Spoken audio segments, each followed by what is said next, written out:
অবশেষে নিজের ভুল স্বীকার করে আবরার হত্যা মামলা থেকে সরে দাঁড়ালেন বিশিষ্ট ফৌজদারি আইন বিশেষজ্ঞ অ্যাডভোকেট মোহাম্মদ শিশির মনির। বুয়েট শিক্ষার্থী আবরার ফাহাদ হত্যা মামলার মৃত্যুদণ্ডপ্রাপ্ত কয়েকজন আসামির পক্ষে হাইকোর্টে আইনি লড়াই করেছেন তিনি।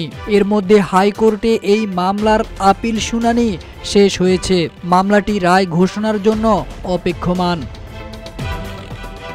এদিকে শিশির মনির আবরার হত্যা মামলার আসামিদের পক্ষে শুনানি করায় সামাজিক যোগাযোগ মাধ্যমে হয়েছেন নানান সমালোচিত।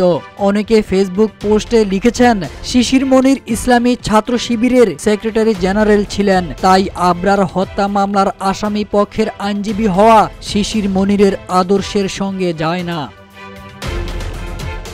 আবার অনেকে জামায়াতের দিকে তীর ছুড়ে দিয়ে বলেছেন, শিশির মনির জামায়াত ইসলামীর অন্যতম আইনজীবী। এছাড়া সুনামগঞ্জ ২ আসন থেকে জামায়াতে ইসলামী শিশির মনিরকে আগামী সংসদ নির্বাচনের প্রার্থীও ঘোষণা করেছে। তাহলে তিনি কেন শত্রুর পক্ষ হয়ে আইনি প্রক্রিয়া লড়তে গেলেন, যে শত্রুর হাতে প্রাণ দিতে হয়েছে আমাদের আবরারকে?